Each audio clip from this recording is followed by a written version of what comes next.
session. We're halfway through, 3 sessions down, 3 more to go. So we'll meet today.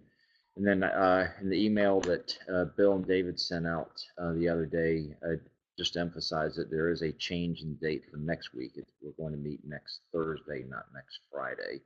Then the week after that, I forget if we're Thursday or Friday. We'll Thursday also. Okay, all right. So 3 more sessions, again, with the goal of having uh, finished everything before the PGA USGA workshop here at the end of at the very end of the month. And well, I know that there's half a dozen or so people here attending that class, and Bill will be sending out an email later regarding the uniform in terms of what you should wear each day, just so everyone knows you're half joking. All right, so today we'll pick up with Rule 18. So we're going to start the day with three pretty big rules: 18, 19, and 20. So Rule 18 deals with a ball at rest that has been moved in certain circumstances by certain people or certain things. And before we start with the rule, let's remember what the definition of moved is, because it's a very specific one that says that a ball is moved if it leaves its position and comes to rest somewhere else. Meaning that if a ball merely oscillates or if a ball leaves its position and somehow comes back to the original position, it has not moved, which means that in most cases this rule will not even apply. And one common theme we'll see with this rule in these 6 circumstances: if the ball is moved, each time the ball must be replaced. Sometimes there's a penalty, sometimes there's not a penalty, but each time the ball must be replaced. So start with 18-1. If the ball at rest is moved by an outside agency, and remember the definition of outside agency, there is no penalty and the ball must be replaced. So if it makes sense, obviously, to say if a spectator moves your ball or if a dog moves your ball, you can't penalize the spectator, can't penalize the dog, and it doesn't make sense to penalize the player himself. So there's no penalty and the ball must be replaced. Now, one thing that helps to force yourself to do, and it does take some effort, is that anytime in the rules you see the word replaced, don't always think of merely placing a ball on a spot. As you'll see in Rule 20 later this morning, often you replace a ball by dropping it or by placing it somewhere else, even. So it helps, or it can help, whenever you see the word replace, to think of return, that you want to return the ball to its original position. And then Rule 20, which we'll cover, will tell us how to return the ball. The note 18-1, it's a similar concept that we'll talk about in several other rules, such as especially Rule 26-1, dealing with the ball in a water hazard. Says it's a question of fact whether a ball has been moved by an outside agency. In order to use this rule, it must be known or virtually certain that an outside agency has moved the ball, and in the absence of that knowledge or certainty, the player must proceed under the lost ball rule.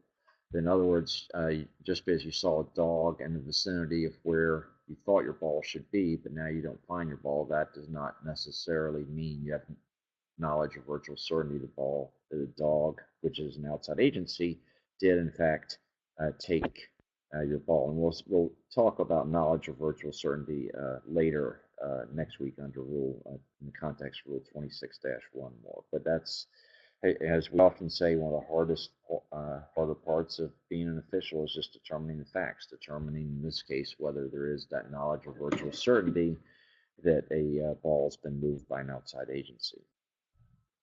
All right, Rule 18-2, when the ball has been moved by the player, his partner, either of their caddies or their equipment.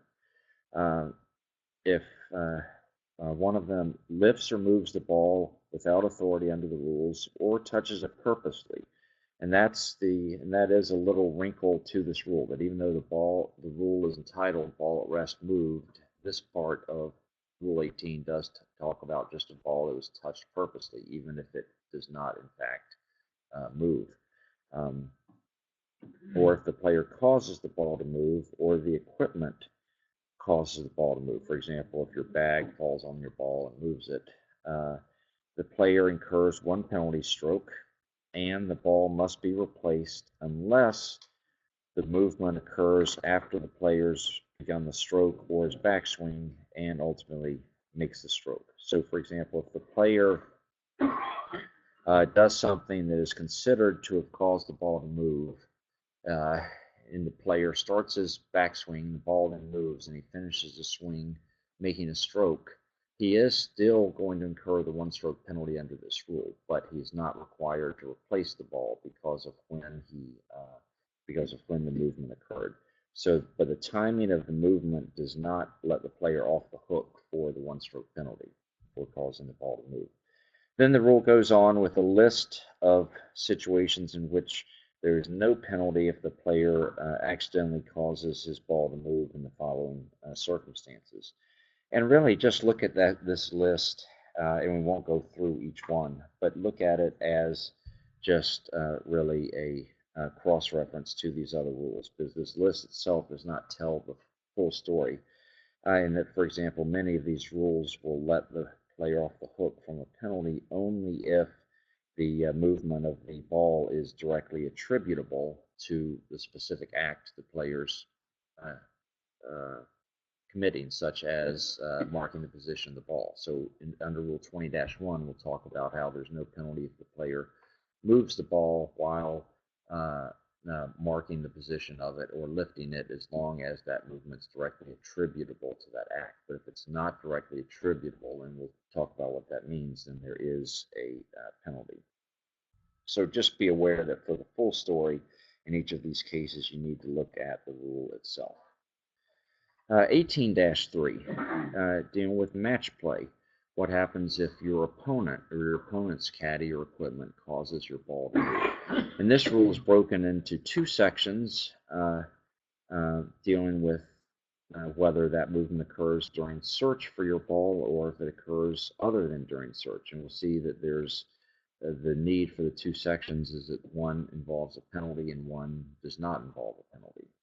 So first is during search.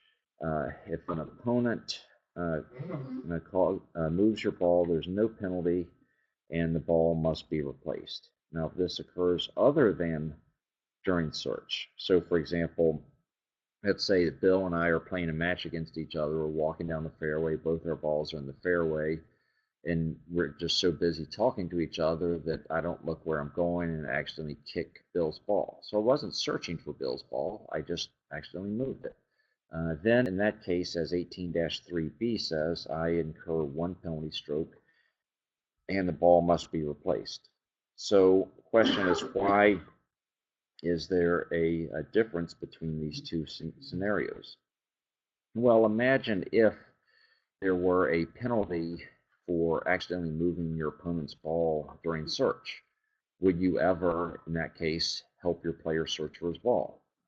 No, you wouldn't. You'd probably just stand over on the edge of the fairway, look at your watch, say, Bill, you've got 90 seconds left, you got 30 seconds left, and so forth. And that's really not within the desired spirit of the game. So that's why there's no penalty for that. But otherwise, other than during search, it does make sense in match play to want the player to exercise a certain amount of caution and care when near the player's ball.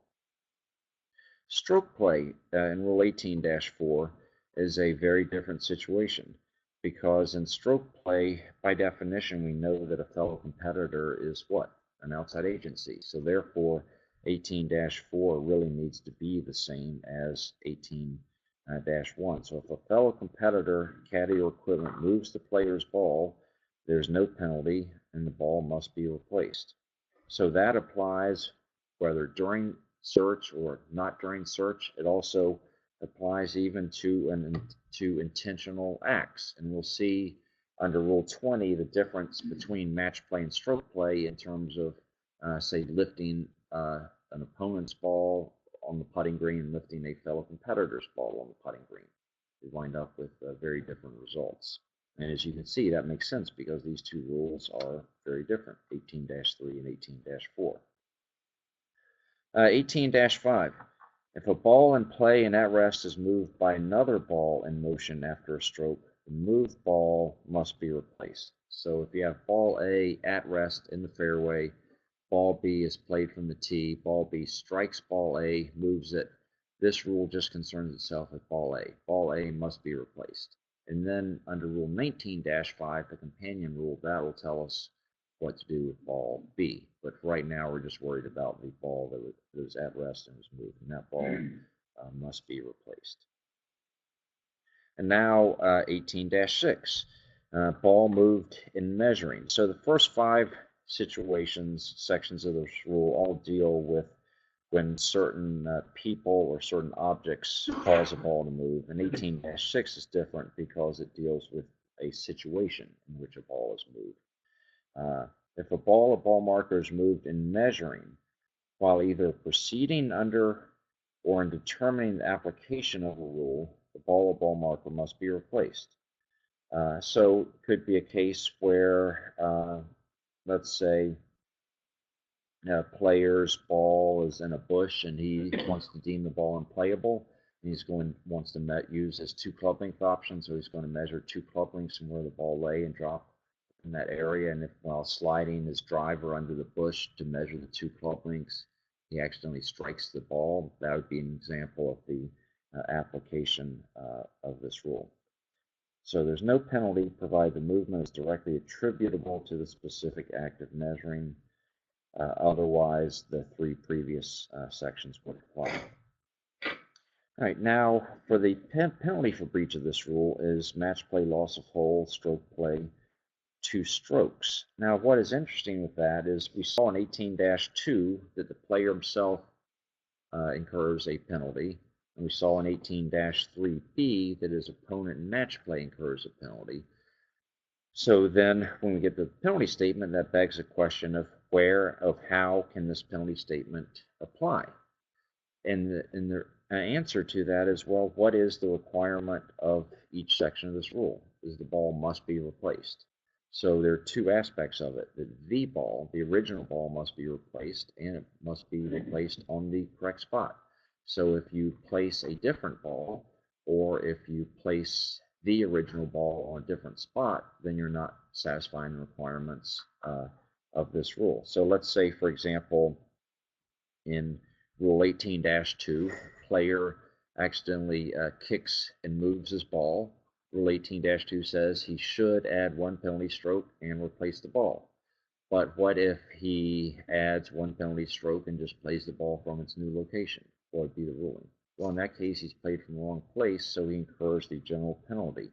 So in match play, he loses the hole. In stroke play, he would incur a total penalty of 2 strokes. And to get to that result, let's look at the asterisk part of the penalty statement. If a player who's required to replace a ball fails to do so, or if he makes a stroke at a ball substituted under this rule when not permitted, he incurs the general penalty for breach of Rule 18, but there is no additional penalty under this rule.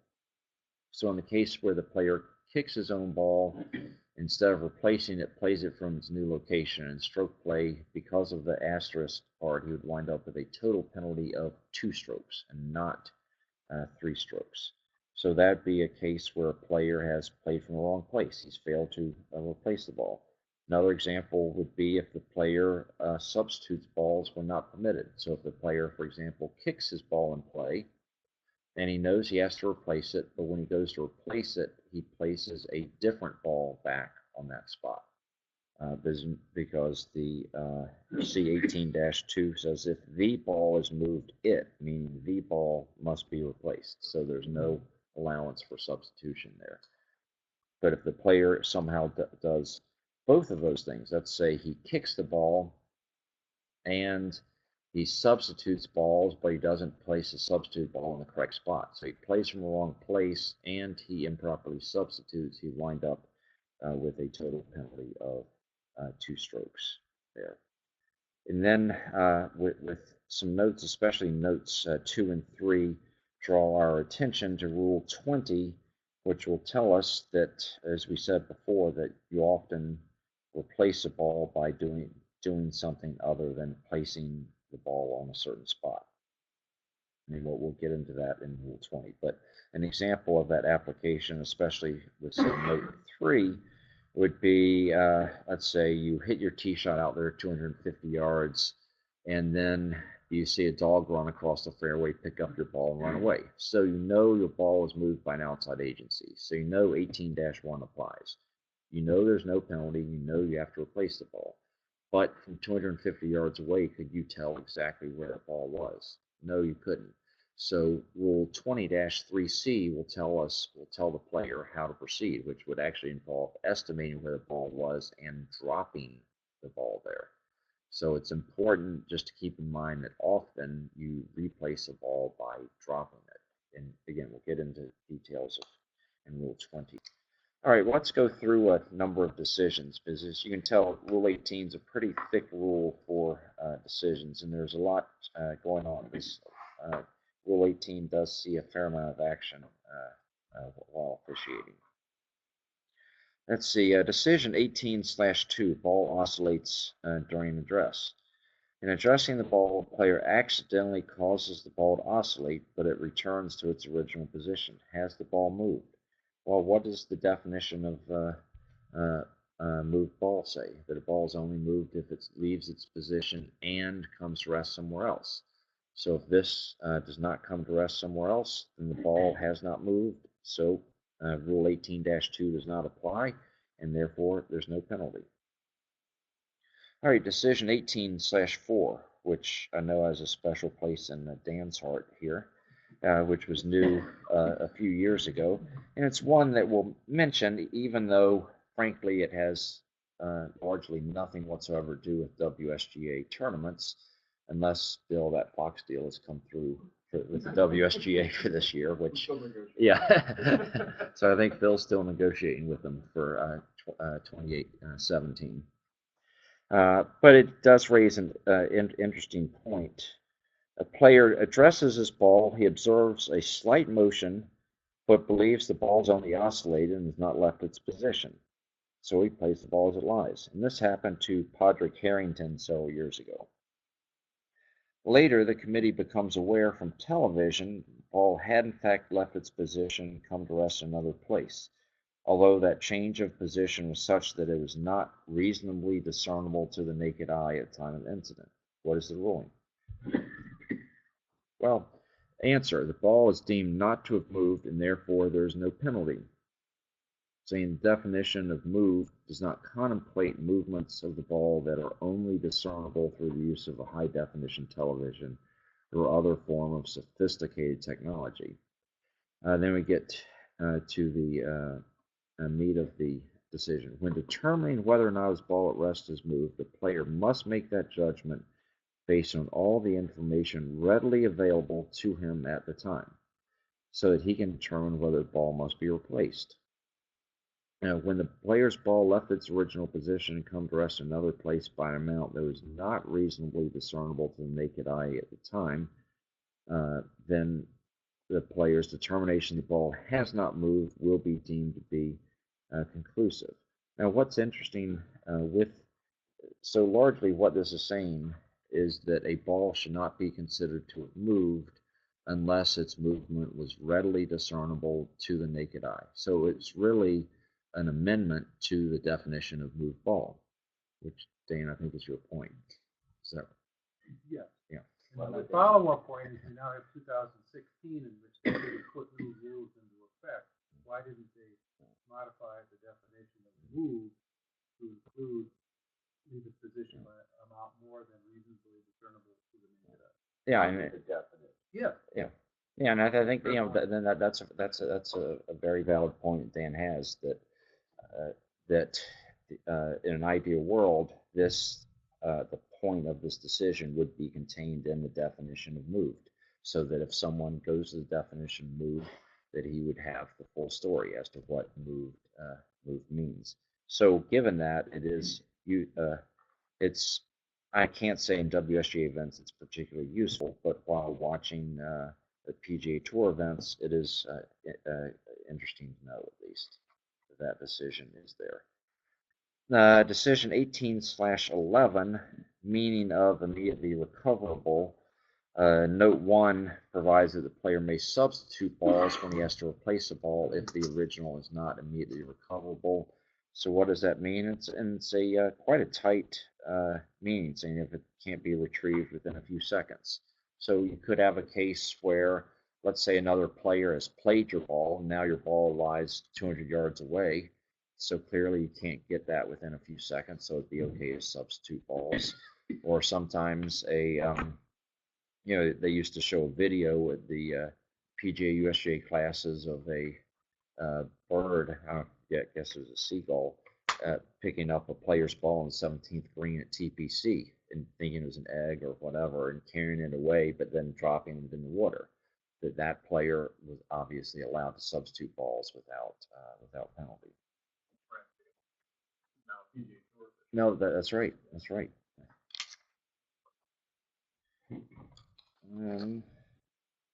All right, decision 18-1/12, which is useful because it emphasizes what Rule 18 does not cover. A player replaces his ball on the putting green, and the ball is at rest. Before the ball is addressed, a sudden gust of wind blows the ball farther from the hole. The player plays the ball from its new position. Is that correct? All right, well, is wind an outside agency? It is not. And do any of those 6 sections of Rule 18 apply? Answer would be no. So if none of those sections apply in Rule 18, then by default, what rule do we go to determine the procedure? Go to Rule 13-1. Play the ball as it lies unless another rule tells you to do something different. So no rule tells us to do something different, so therefore the player would play the ball as it lies. Then the interesting part of that is look then at decision 18-2/7. So we know what the player should do. The player should, in that situation, play the ball from its new position. But what if he doesn't? What if he's confused and he mistakenly believes that he has to replace the ball, and he replaces the ball and plays it?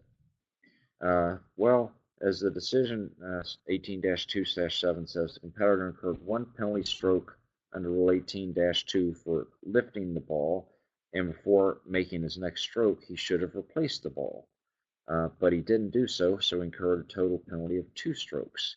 So he should have played the ball from its new position.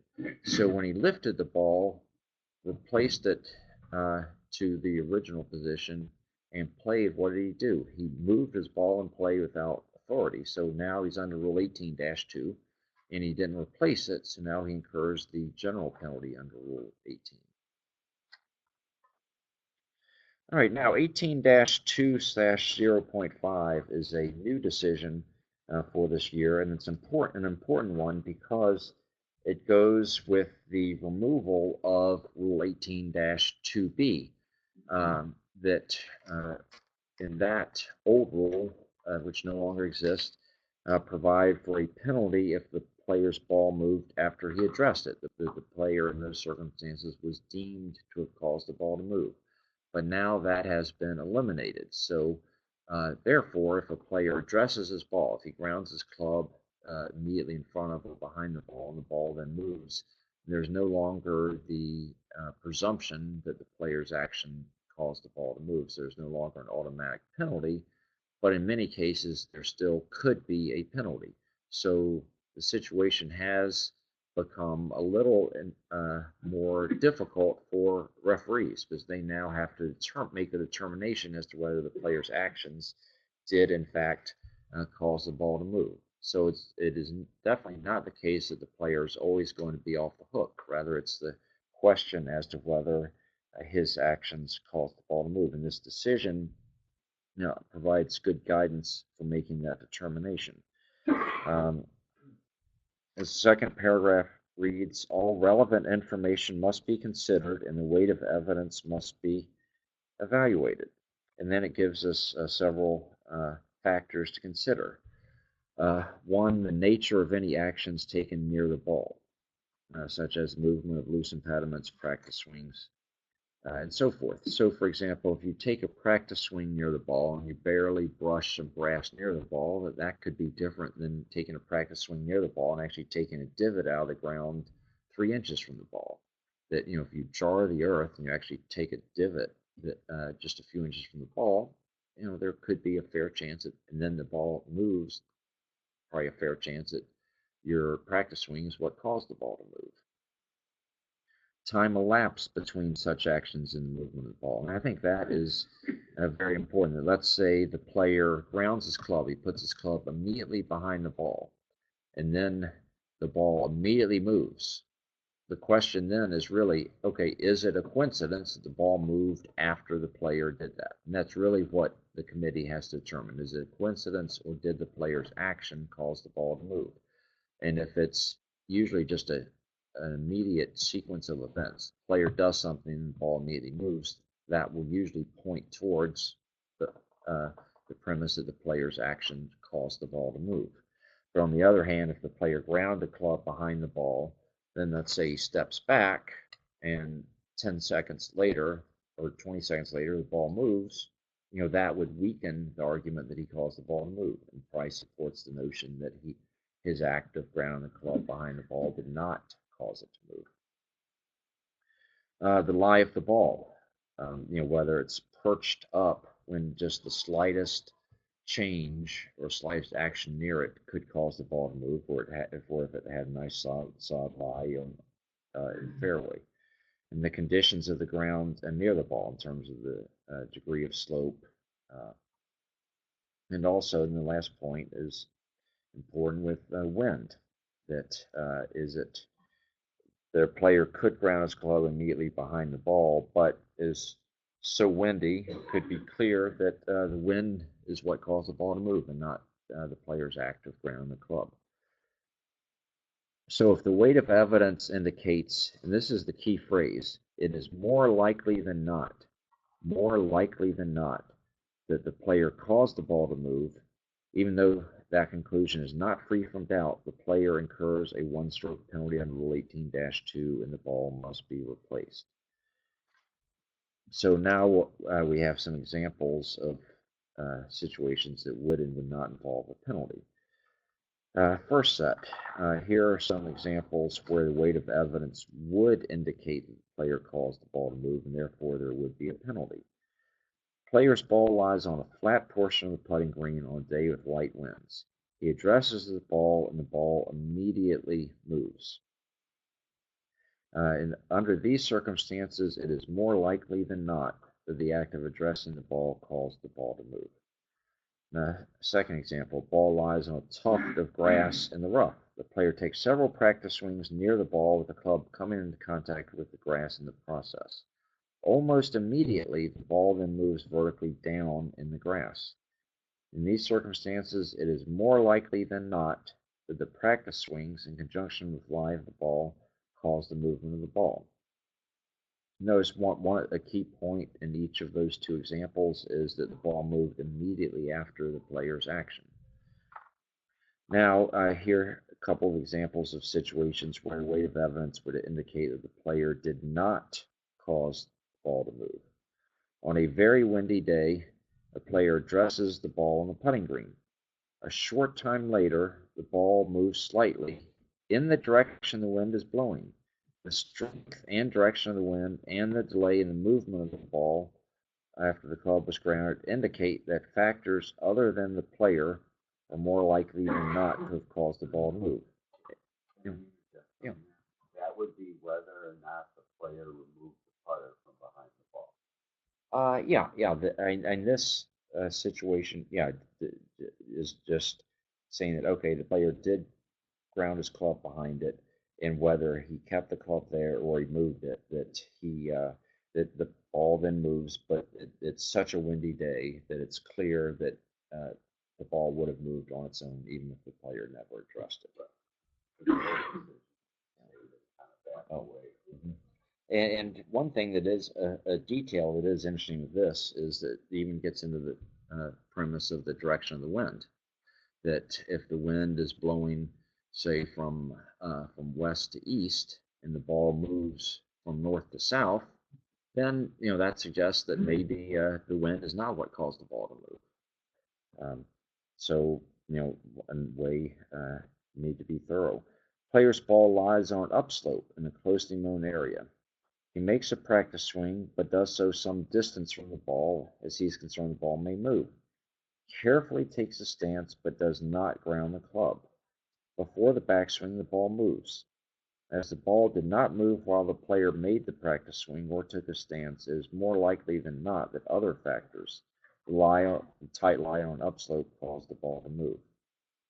So, so that's a case where the player's taken a practice swing some distance away. He doesn't ground the club immediately behind the ball, does nothing immediately around the ball, and the ball moves. That fair chance that in that case the player did not cause the ball to move. But a good decision to know, because I think it's inevitable that some questions regarding this will come up during our season. Can I ask an administrative question? If there was any area of the course, even one, on a putting green where a grouping of players found that their ball would not come to rest when replaced, or what have you, would you agree that you would likely have to suspend play if that happened, even on one green? Oh, okay. So the question is, if on one, say, very exposed putting green, on a windy day, players' balls just won't come to rest on it. Would a committee or would the committee have to almost be forced to suspend play for the whole course? And the answer is yes, they probably would be. And that's one of the challenging and frustrating things with being a committee is how just one hole can create such problems. You could have a case like what similarly with casual water, where one green is a problem green, the whole hole is surrounded by casual water and it's not playable, even though the other 17 greens are still okay. But you probably would need to suspend play just for everybody because of that one green. All right, let's see. Let's look at decision 18-2/3, and this is a useful one. It ties into decision 34-3/6, which is cross-referenced under it. And we'll talk about that decision in more detail later, but it's an important decision because it gives direction to the committee as to what to do when a player proceeds under a rule that does not apply to his situation. So let's look at this case. A player's swing is interfered with by a stake defined out of bounds. He mistakenly thinks he's entitled to free relief from the stake. He lifts the ball and drops it under the immovable obstruction rule and plays. Well, what is the ruling? Well, if uh, his error is brought to his attention before he plays, he would have one penalty stroke for lifting his ball without authority, for moving his ball without authority, and then he would replace it. But if he goes ahead and plays the ball, now he's played from the wrong place, so he loses the whole match play or incurs a total penalty of 2 strokes in stroke play. And what's interesting with this is that the player thought he was proceeding under Rule 24-2, when in fact that rule did not apply because the boundary stake is not an obstruction. So we proceed under inapplicable rules. So the committee has to decide, okay, so what rule are we going to use to judge his actions by? What rule could have applied? And usually you get to Rule 18 just as a last resort. If some other rule could have applied, then you apply that rule. So some people might say, well, wait a minute, what if he had dropped in a place that happened to satisfy the unplayable ball rule? Why not just give him the one penalty stroke under that rule? And the reason for that is Rule 28 stands apart in the unplayable ball rule, in that rule applies only when the player deems, or he makes a decision that his ball is unplayable. Whereas other rules, for example, Rule 26 applies when the player's ball lies in a water hazard. But Rule 28, since that is independent of the part of the course on which the ball lies, rather, it just depends as to the decision the player makes, that rule cannot apply since that player or cannot be applied since the player in this case did not intend to use that rule. So we're stuck with Rule 18. What happened? The player moved his ball in play. He did not replace it, so he gets a total penalty of 2 strokes.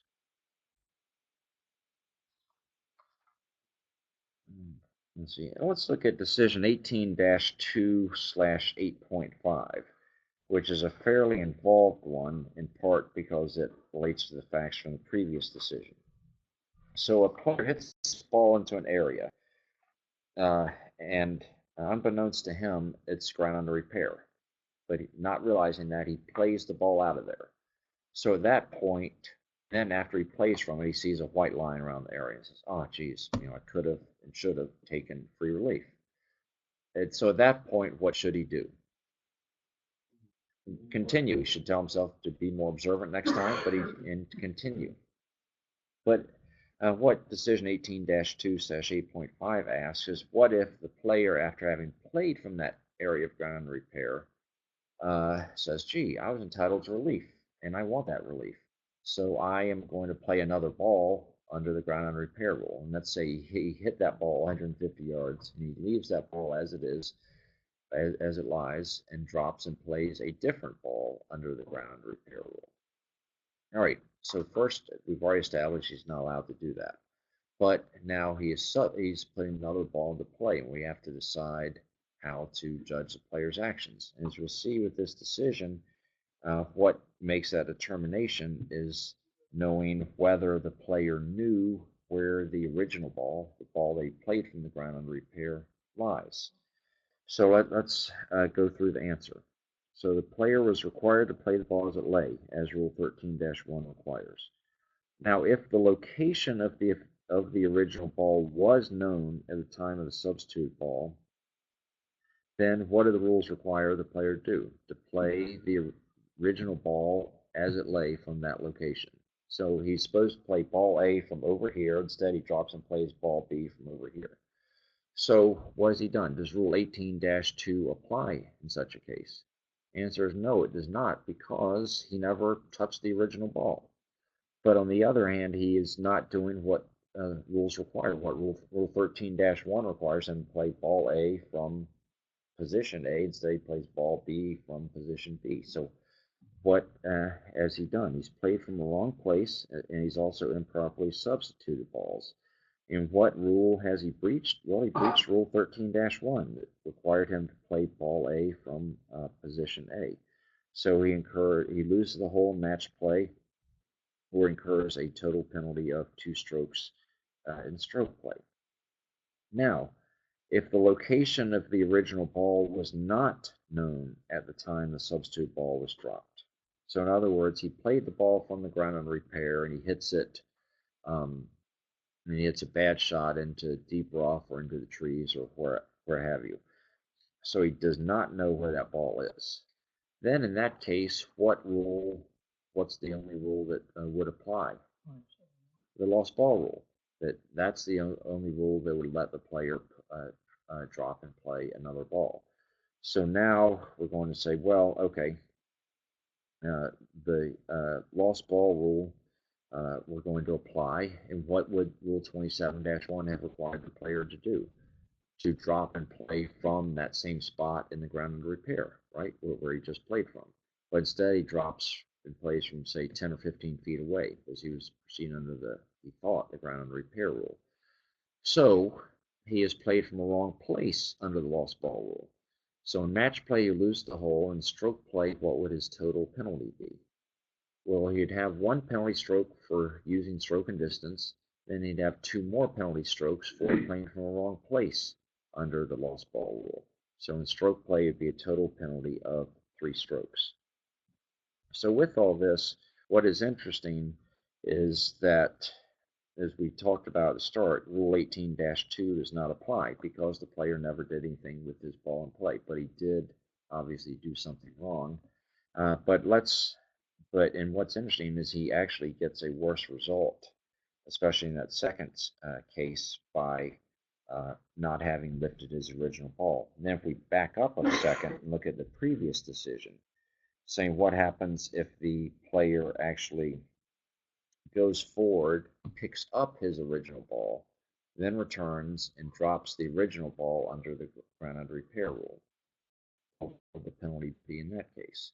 Well, when he lifted his ball, he had no authority under the rules, so Rule 18-2 applied. So there's one penalty stroke, and at that moment, he should replace the ball. If he doesn't replace it and plays from the wrong place, say back just outside the ground on repair, you get a total penalty of 2 strokes in stroke play under Rule 18-2.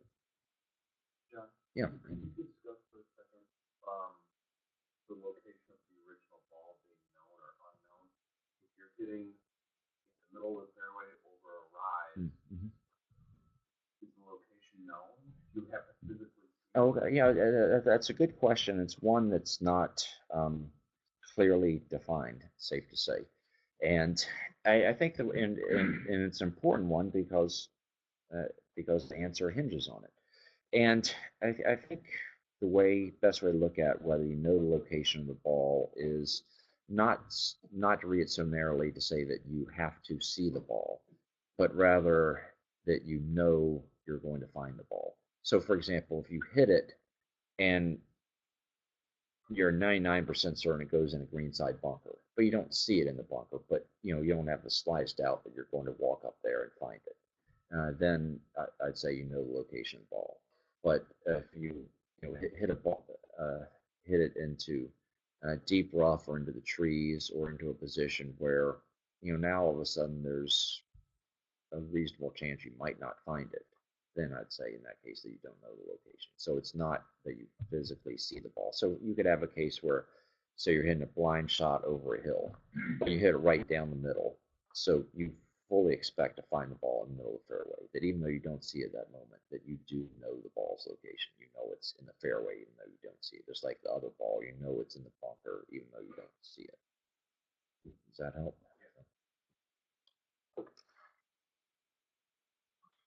All right, decision 18-2/11 is one of a handful of decisions that establishes the principle that proceeding under stroke and distance overrides Rule 18-2.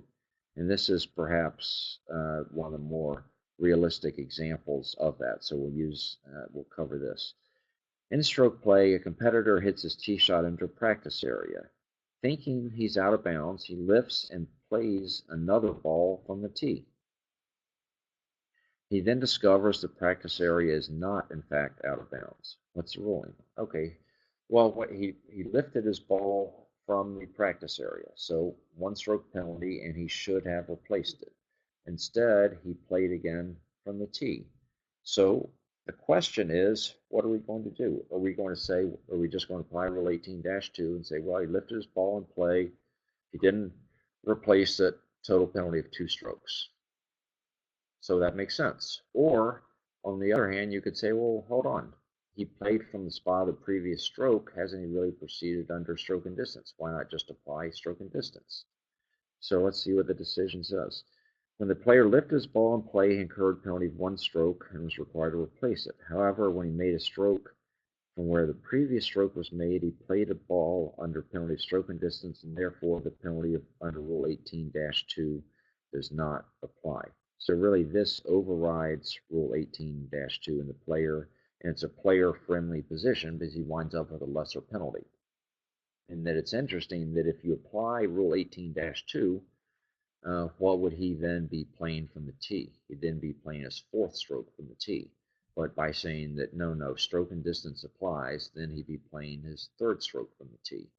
But in order for this provision to apply, for stroke and distance to override Rule 18-2, the player must get the stroke and distance part of it correct. And that, for example, if he went back to the teeing ground and played from the wrong side of the tee markers, then we'd say, well, no, then in that case, Rule 18-2 applies. That in order for stroke and distance to override 18-2, he must have gotten it correct. How is this defined? I was just looking at that, and I don't. Yes, 18-2 B was taken out. Very last line. Where it was set 18-2A, and they just took the A out. Okay. All right, let's see. Let's look at the next one, 18-2/12. A player elects to take relief from an immovable obstruction or abnormal ground condition, lifts the ball. He then realizes that the only area in which he may drop is such that his ball will almost certainly be unplayable. So let's say he's on a cart path. He says, "Oh, great! I get free relief from the cart path." He lifts the ball and he says, "Oh, wait a minute! My nearest point of relief is over here in the bushes." Um, so what does he do? He replaces the ball and plays it from its original position. What's the ruling? Well, he was entitled to lift it because he had interference in the cart path, because he was entitled to relief. However, by subsequently deciding not to take relief, his right to lift the ball was negated, and he incurred a penalty stroke under Rule 18-2 for having lifted his ball in play. So in other words, he was allowed to lift it under Rule 24 only if he ultimately took relief under Rule 24. If he didn't do that, then retrospectively, it turns out that he lifted his ball without authority and would incur one penalty stroke uh, under Rule 18-2. And mention this decision because as referees, it's very useful to tell players when they're deciding if they get relief and if so, how, but where they take relief, just to caution the player and just say, hey, before you lift that ball, let's first determine where you're going to drop the ball. Because in some cases, the player may then realize he'd prefer to play the ball as it lies. And by cautioning the player to see where he has to drop first, you could wind up saving him a penalty stroke.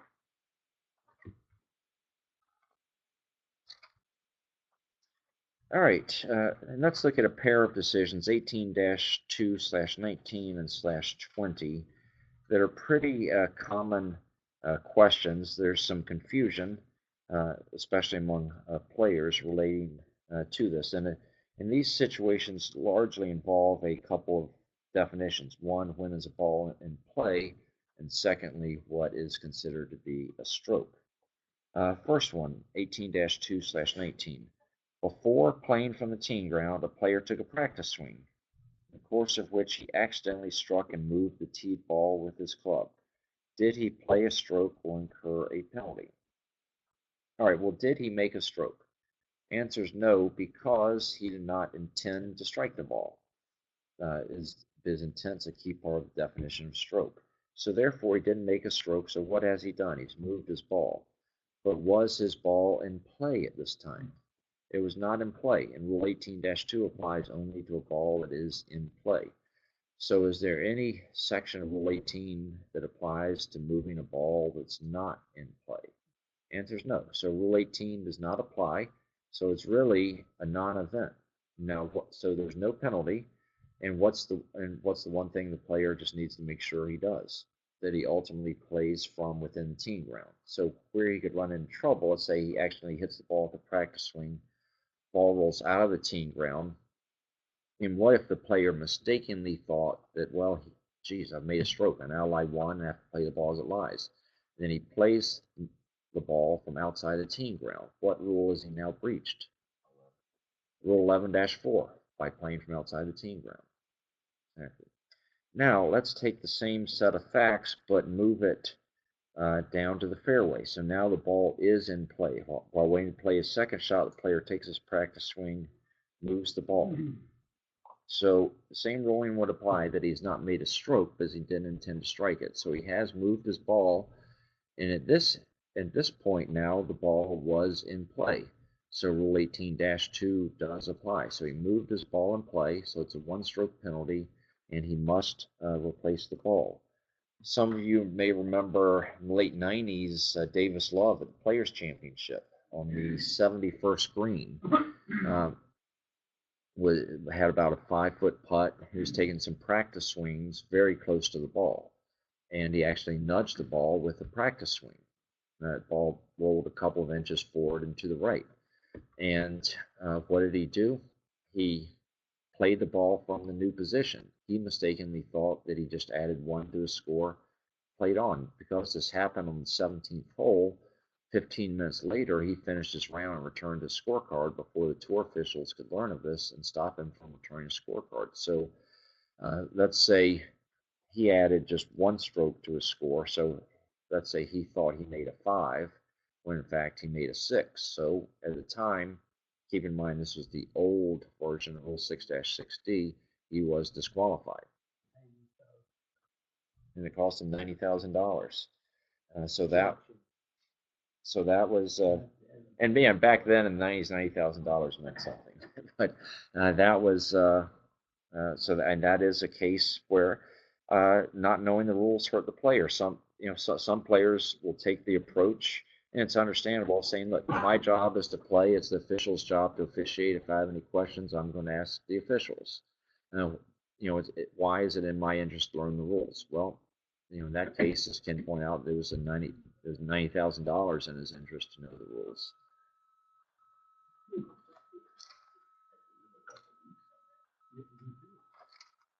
Only two? All right, now let's look at decision 18-2/27, another one where referees can help a player avoid a penalty. A player who knows or believes his ball is lodged high in a tree wishes to dislodge it by shaking the tree or throwing a club so he can identify it and proceed by deeming the ball unplayable. Is this permissible? So he sees a ball high up in the tree, and he knows that if his ball is lost, he has to proceed under stroke and distance. But if that is, in fact, his ball up there in the tree, then he could use the other options under the unplayable ball rule, including dropping within 2 club lengths of the spot directly underneath where the ball lies. But he first needs to make sure that is, in fact, his ball up there.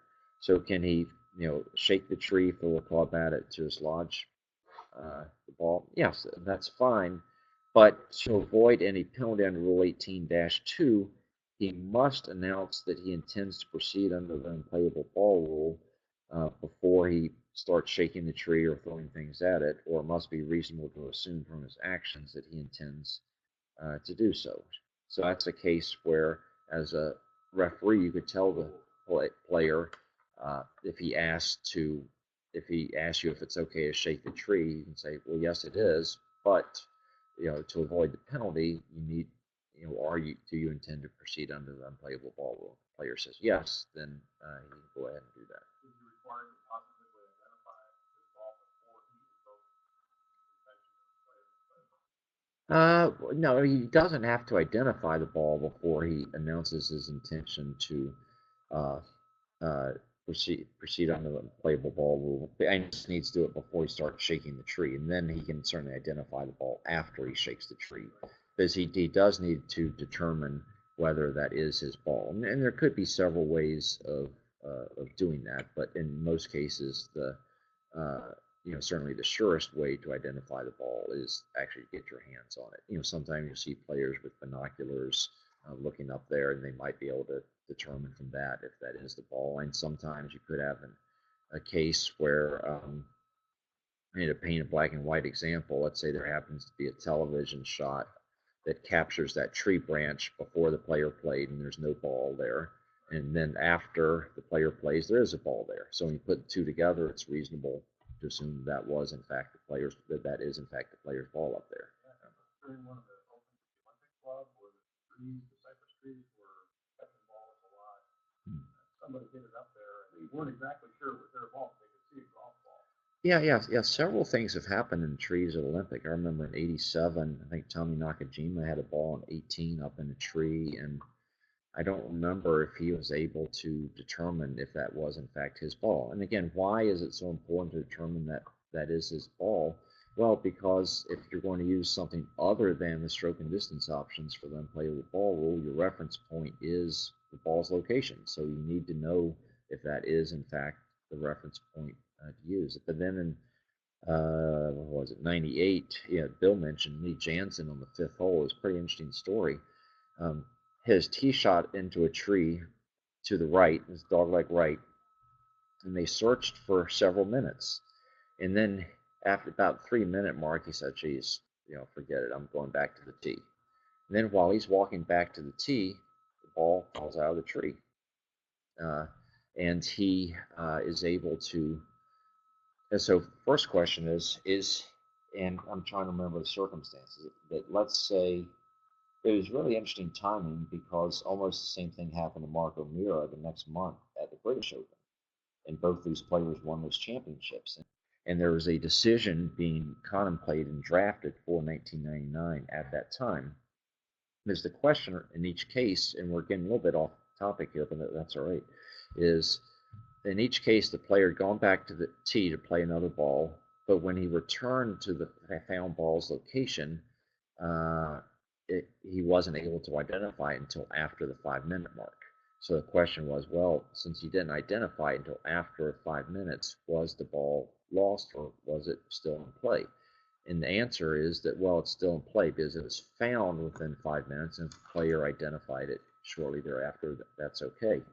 And that was a decision that was actively being drafted and pursued at that time by the RNA and the USGA. And it's interesting that it happened to both players in those championships a month apart, and both players won. That subsequently, on the fifth hole, Jansen wound up chipping in for a par, wound up beating Payne Stewart by 1 or 2 strokes. Then with O'Meara's case, I'm not sure what he made on the hole. This is on the sixth hole in the third round, but he went on to win. So that is, in fact, as long as it's found but not identified, it's within 5 minutes. Yeah, yeah. In that case, when the player isn't able to identify it because of proximity to the ball within the 5 minutes, he's allowed a little extra time.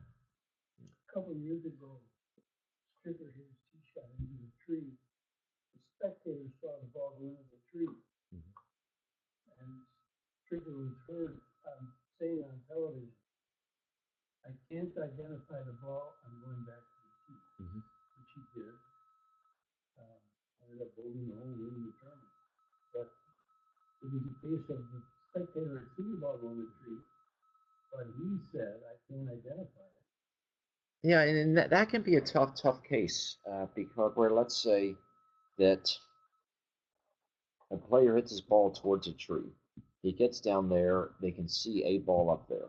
And the spectator says, oh, yeah, I saw it. That is his ball.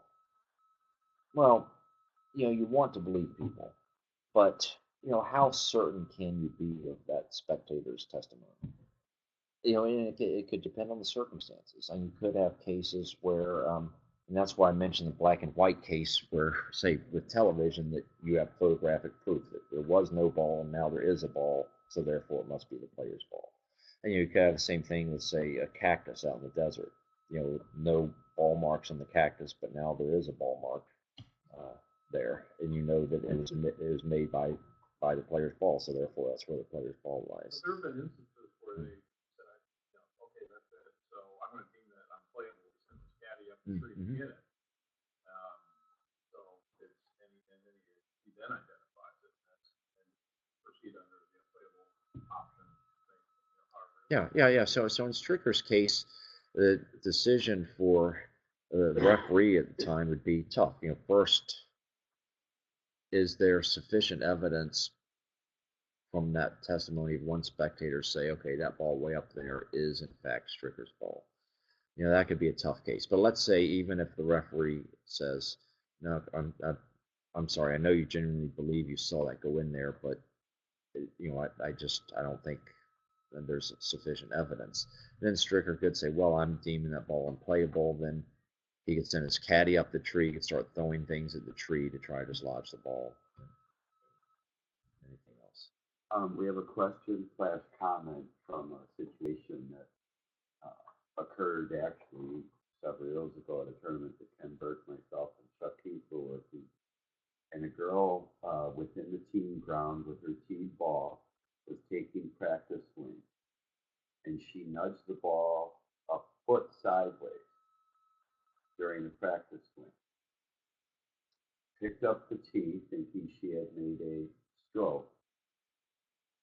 And then played out the hole with the ball played on the ground, played from within the team ground. Could you comment on that? And I hope we made the right ruling, which was that she just started play of the hole from the ball on the ground. All right, so the player tees her ball within the team ground, nudges the ball off the tee with a practice swing, but the ball stays within the team ground. And then she thinks she lies one, so she picks up her tee and then she plays the ball still lying within the teeing ground. What's the ruling? Well, in that case, the player winds up getting lucky, and she winds up with a score for the hole lower than she probably thinks she made. That let's say from there she takes 4 strokes to hole out, so she thinks she scored a 5 on the hole, when in fact she scored a 4. There's no penalty under Rule 18-2, no penalty under 11-4, since she did play from within the teeing ground. John, I have a question. Seventh hole at the Olympic Cup, par three. Cypress tree to the left. Player hits the ball up into the Cypress tree area. As itself. Anybody see the ball? I'm in the pavilion. In the pavilion, like about 5 feet in the hole. Walking up and looking around, and for the other round, can't see anything. And as you're walking, Joe Mark said, "Oh, that's the original ball." Ball falls off the tree and hits him right in the noggin and ends up about 6 inches from the hole. Oh my God! As the player gets up off the ground and walks up that ball, and that was his original ball. Okay. So, and it's probably less than 5 minutes with the walking period up there. So therefore, ball struck this player. Yeah. So Gene's question is a player hits a ball towards a tree, doesn't see where it went, plays a provisional ball. Then when he's walking up to the green, he's looking for the original ball, and the original falls out of the tree, hits the player on the head. All right. Well, in that case, with the ball falling out of the tree, does any section of Rule 18-6 apply? If the ball just did it on its own, then player's good fortune. He plays the ball as it lies. However, if the ball struck the player, as we'll see under the next rule, Rule 19-2, that the player would incur a 1-stroke penalty and would then play the ball as it lies. So it ends up 6 inches from the hole. Yeah, so if it ends up 6 inches from the hole, then he can hopefully tap in for a 3. Back then it was 2 there, 2 shots.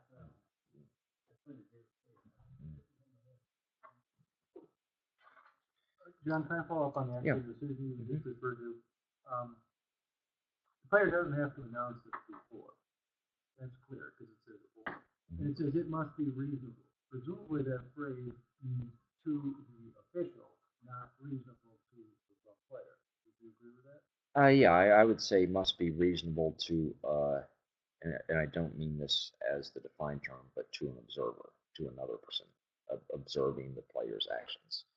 And it's interesting. I'm trying to think of what the player could be doing to that where it would be obvious that that's what he was intending to do. Yeah, that's what I'm And yeah, and I'm in short of say measuring 2 club links directly underneath, where then it's clear what he's doing. I'm struggling a little bit to think of an example.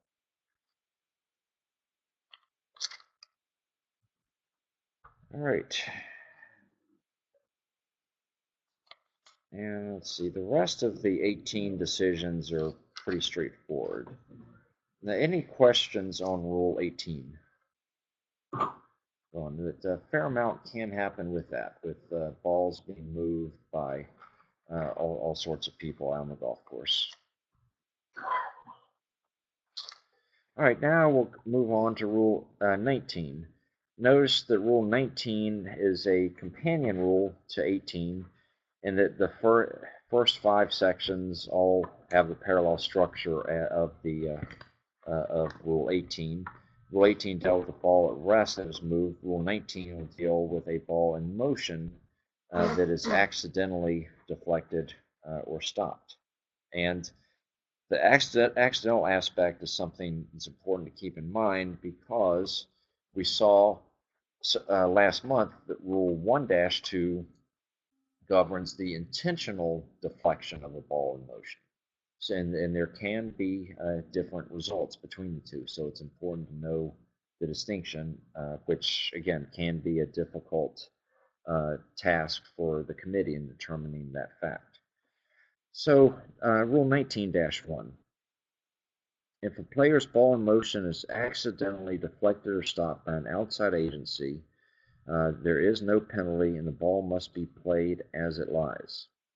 So that's the rule itself. I know the rule itself almost goes on for a full page, but uh, the great majority of the time it's as simple as that. And keep in mind, as we discussed with the definitions, that outside agency can include all sorts of things. Can include a spectator, a fellow competitor, a player on another hole. Could include a maintenance vehicle, a tree, cart path. Those are all outside agencies. That an outside agency doesn't have to be just a person. Two exceptions to that in terms of playing the ball as it lies are one, if the ball comes to rest in or on a moving or animate outside agency. So let's say, for example, that the ball, you see a maintenance vehicle going down the side of a hole, and your ball comes to rest in the back of it, and that would be an example of this. Then the ball must, through the green or a hazard, be dropped, or on the putting green be placed as near as possible to the spot directly under the place where the ball came to rest in or on the outside agency. So if your ball comes to rest in this maintenance vehicle going down the hole, you don't get to wait for the maintenance vehicle to get up by the green and drop up there. Rather, it's where the maintenance vehicle was when the ball came to rest in it. The second exception deals solely with strokes from the putting green. That if a putt is deflected or stopped by a moving or animate outside agency, except a worm, insect, or like, the stroke is canceled. The ball must be replaced and replayed. So, notice there are two different types of outside agencies for this to apply. First, a moving outside agency. So let's say, for example, you putt in October, windy day, leaves are falling, and the gust of wind blows a leaf across the green. Leaf actually strikes your ball in motion and deflects it off course. That leaf is a loose impediment, but it's also an outside agency. So your ball was deflected, your putt was deflected by a moving outside agency. So the stroke is canceled and the ball must be replayed.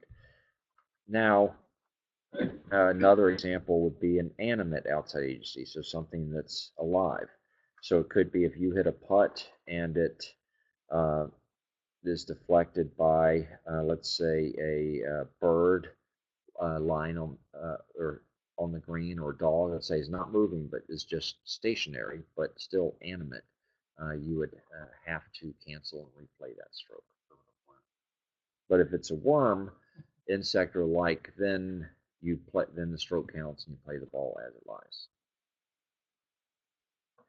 All right. Now, an exception to that is if the ball strikes the person attending the flagstick, as we saw last time, that while that person is an animate, or can in some circumstances be an animate outside agency, such as a fellow competitor, uh, Rule 17-3 would apply, which means a penalty for you, the player, made the stroke, and also it is a different procedure. You play the ball as it lies. In that case, you do not replay it. Now, then we have a note telling us what to do if the ball in motion was deliberately deflected or stopped by an outside agency. So let's say, for example, every now and then you have a case where a spectator may intentionally deflect a ball back towards the green or towards the fairway.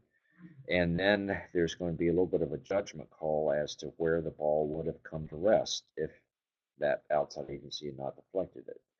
So you say after a stroke from anywhere other than on the putting green, the spot where the ball would have come to rest must be estimated. If that spot's through the green or in the hazard, the ball must be dropped there. If the ball would have gone out of bounds, then you have to proceed as if the ball's out of bounds. And if it's on the putting green, if the ball would have come to rest on the putting green, the ball must be placed on that spot. If this happened to a stroke from the putting green, then stroke is canceled and must be replayed. And we'll go, and one point to keep in mind with all of this is, let's say, for example, that let's say a player has a 20-foot putt, and he putts, while that ball's in motion, a ball from another hole strikes his ball in motion. So something pretty far-fetched. So, what is the status of that ball played from the other hole? It's an outside agency. So, moving outside agency deflected this putt, which means that the stroke is canceled and the player must replay it. Now, one point that's important to keep in mind, in a case like this, it is a matter of fact that the stroke is canceled. That canceling the stroke is not an action for the player to take. It's an automatic action that the rules themselves take. With as soon as those balls collided, that the ball played from the putting green, that stroke is deflected. So therefore, given that, what would be the ruling if the player were to play the ball as it lay instead of replacing it? Then he's played from the wrong place. So in match play, you'd lose the hole. In stroke play, it'd be 2 penalty strokes, assuming it would not be a serious breach of playing from the wrong place. Now, one thing that was interesting that, Bill, I know you had asked me last year, and I think several people had asked, and it had us all scratching our heads, that on the Met Golf Association's rules quiz, there was a question relating to this, to a ball played from the putting green that was deflected, and the ball was actually deflected into the hole. And in the quiz question, yeah, from a moving leaf, and the quiz question was, had the player just think, oh wow, my good fortune, lifted the ball from the hole, went and teed off on the next hole, and I think we all thought, well, shouldn't the player be disqualified because he never holed out? That the stroke was canceled. He never played the ball into the hole, and that is the correct answer. And I actually found out, I was talking with someone from the MGA, in that there was a mix-up in terms of the answer they provided and so forth. So. A little too of a mistake. We were like, there's no way. Yeah. We were scratching our heads, and I remember Bill called me and he read it to me. And I said, no, the player's disqualified. John, I'm telling you that. And I said, Bill, Bill, you must be leaving something out. Can you send me the question itself? So he sent me the question. Like, no, the player should be disqualified. And Bill and I were talking, trying to figure out how that could not be the ruling. And I found out that if you call the MGA today, they'll say yes, the player should be disqualified. No satisfaction. I sat for a year. Well, now you got it. Yeah. So now you can sleep well tonight. Yeah, Bill. Deflected.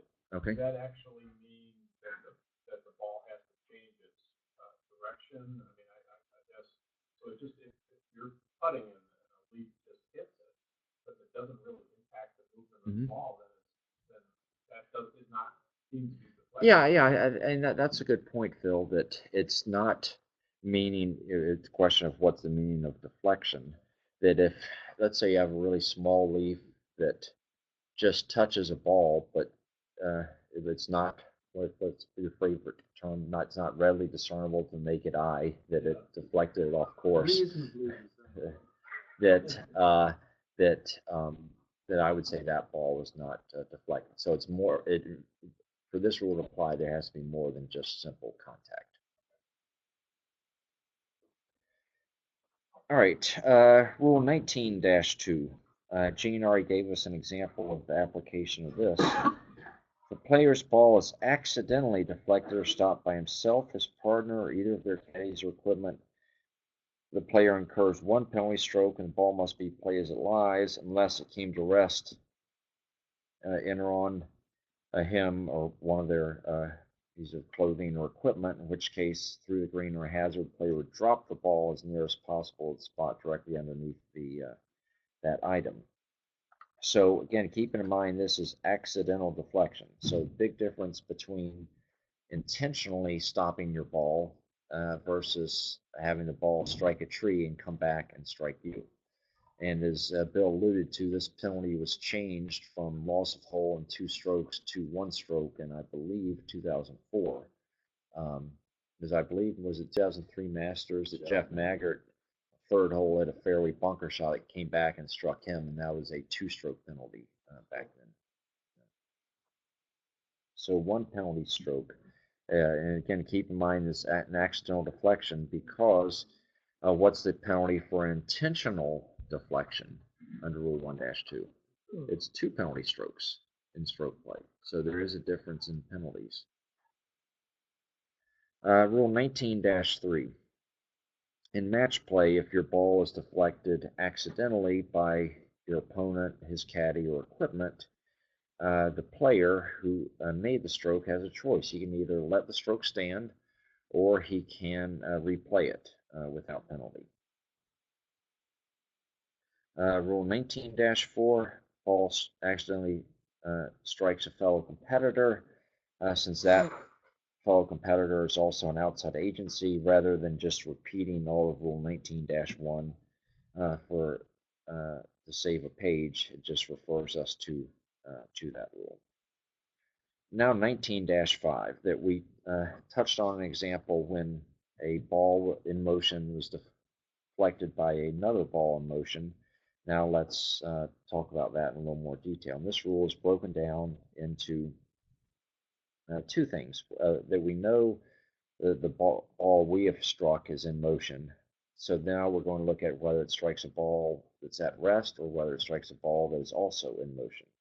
If it strikes a ball that was at rest in 19-5A, the player must play his ball as it lies. In match play, there's no penalty. In stroke play, there's no penalty unless both balls lay on the putting green prior to the stroke, in which case the player incurs a penalty of 2 strokes. So let's go through some examples of that.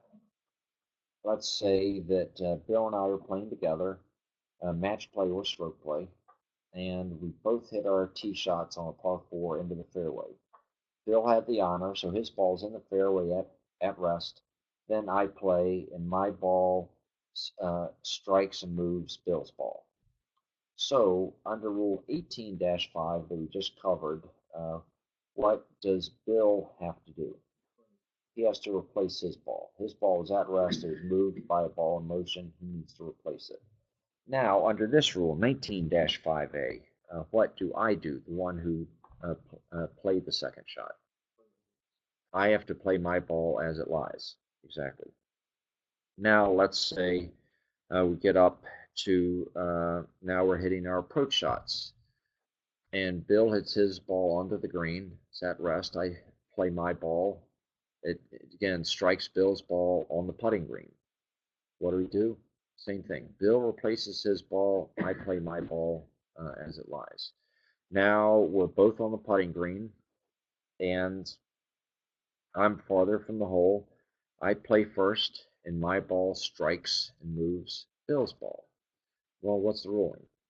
Well, in match now it will depend on the form of play. If it's match play, well, we know Bill has to replace his ball, and there's no penalty to me. If it's stroke play, though, we know Bill has to replace his ball, but what's ruling for me? I incur a 2-stroke penalty because I played my ball from the putting green and it struck another ball on the putting green.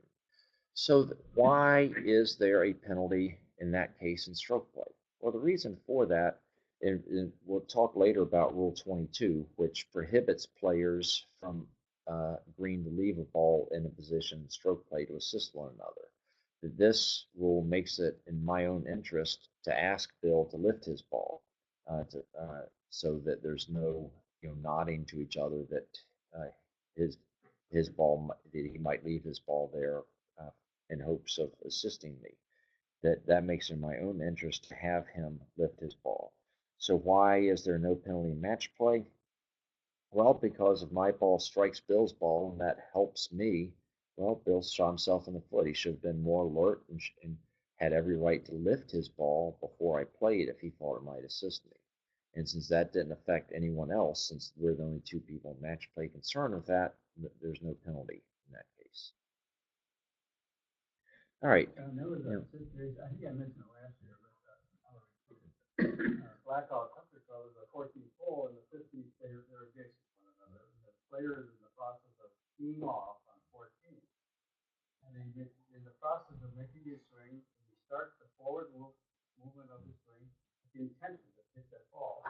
And as he's coming down, a ball comes off 15, hits his ball, and knocks it off the tee, and he completes his swing. So now the question is, did he barely make a stroke at the ball, or the ball was not there? And therefore, would he play the ball as it was nudged off the tee? Would he re-tee? And is there not a penalty, but the stroke that he was about to make count? Well, what did I say last year, Gene? I think you said he had a tough break. Well, the question is, a player's on his downswing and a ball from another hole comes and moves his ball, strikes his ball that's on the tee, and moves. So the question, and the player continues to swing, missing his ball. The question is, did he make a stroke?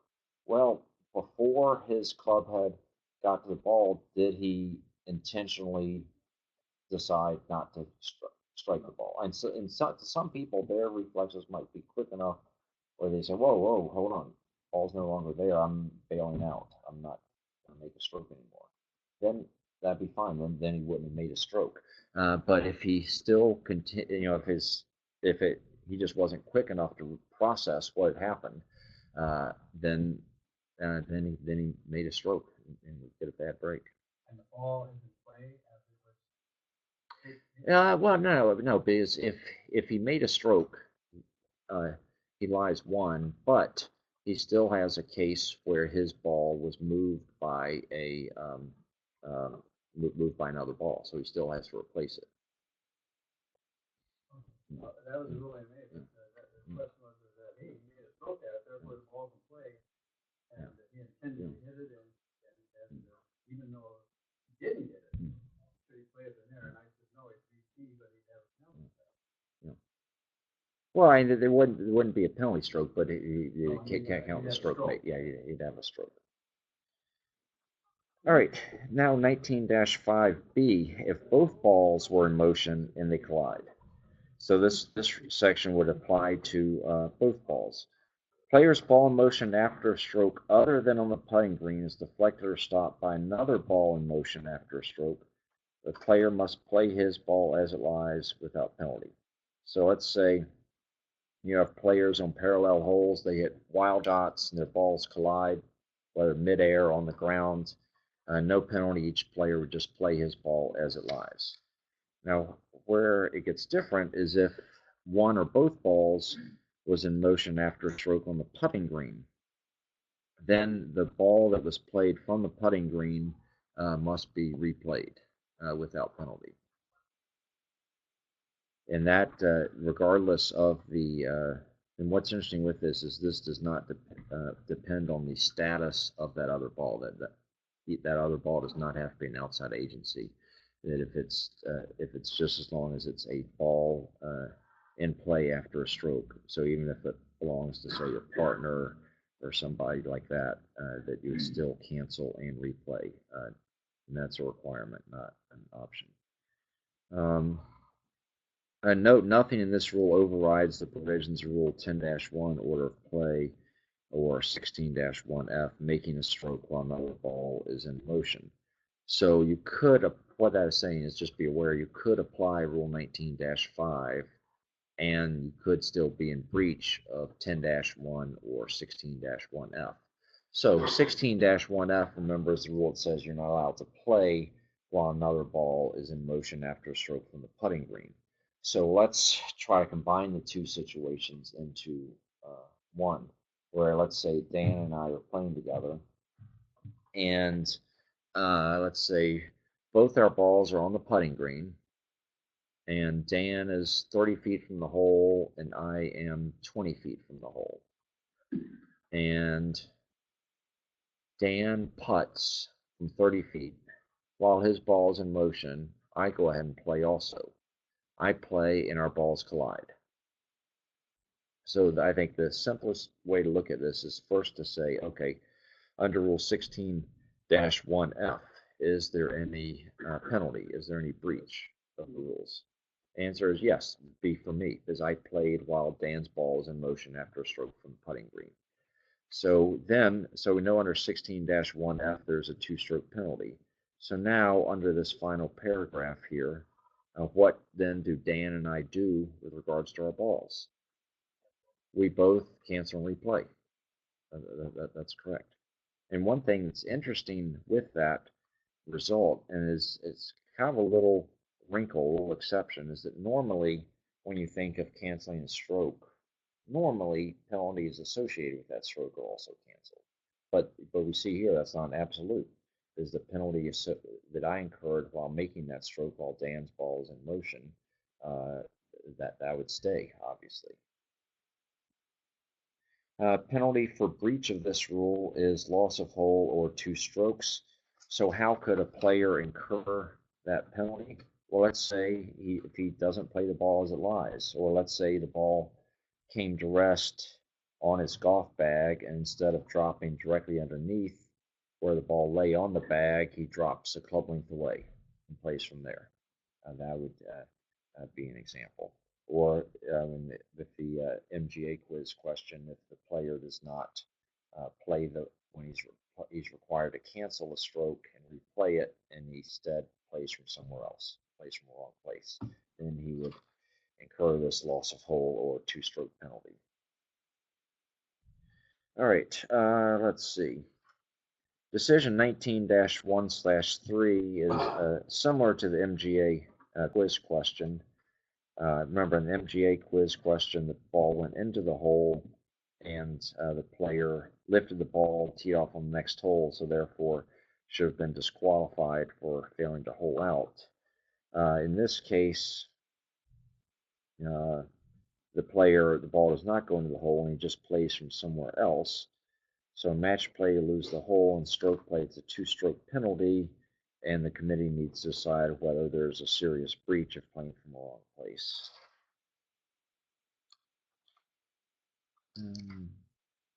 Let's see. The reason why it's a wrong place rather than a wrong ball, how is that ball the definition of ball in play?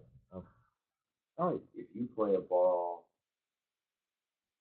after that stroke is meant to be canceled, why is that ball still in play? All right, that's a very good question, Bill, and it's one that's counterintuitive. That with that decision 19-1/3, if you play the ball as it lies, why are you playing from the wrong place rather than playing a wrong ball? Because intuitively you'd think, okay, if the stroke is canceled, then the ball's not in play anymore. But when you go to the definition of ball in play, there's nothing in that that provides that it's no longer in play. Yeah, which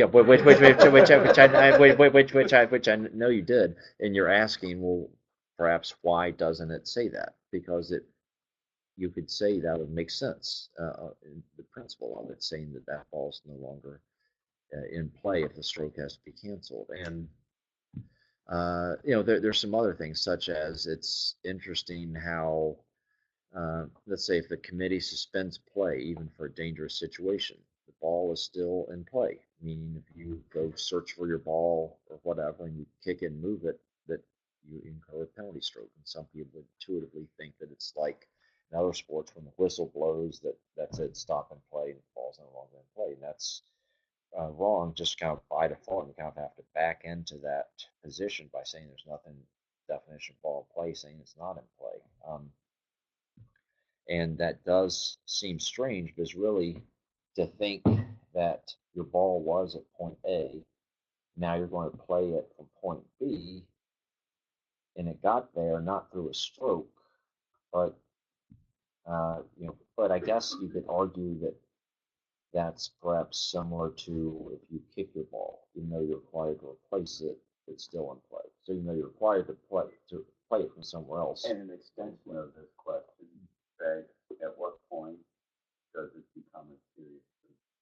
Yeah, and at what point could this be a serious breach in terms of the player? If I'm putting from 20 feet and I roll it up to a foot and it was deflected, and I'm supposed to replay from 20 feet, but I tap in from a foot, to me, that's a serious breach. Yeah, and we'll get, and that'll be a good leadway introduction to in the next Rule 20, when we get to 20-7, talk about what is meant by a serious breach. But I think on the putting green in general, it has to be a lot for something to be a serious breach, because often when you think about serious breach, you think, well, is a two-stroke penalty sufficient?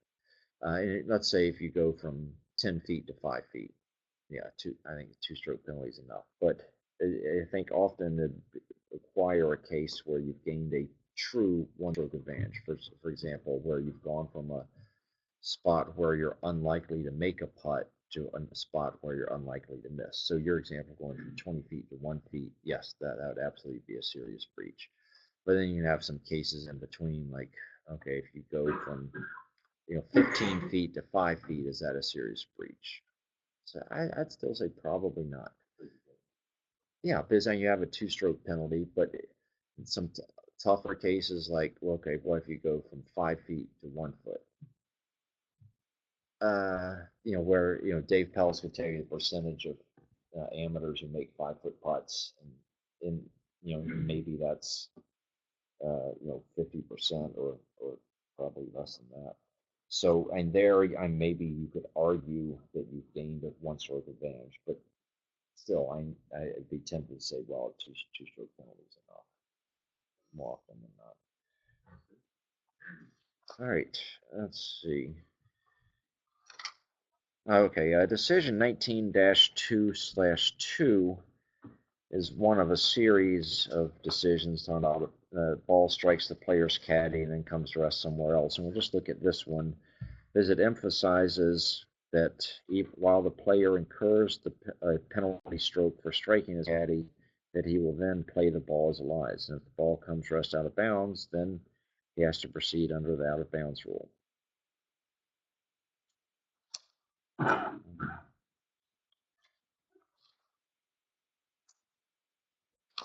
And let's see, and the rest under 19 is pretty straightforward. Any questions on Rule 19? Is it fair to say that this is another case where the USGA had 4 years to correct the name of the rule and they didn't? Let's see, what would you say there? Accidentally. No, that's, so just say ball in motion accidentally deflected or stopped? No, I think that'd be a good change. Given the note though. Oh, the note to 19-1? Yeah, I mean, it's covered both ways.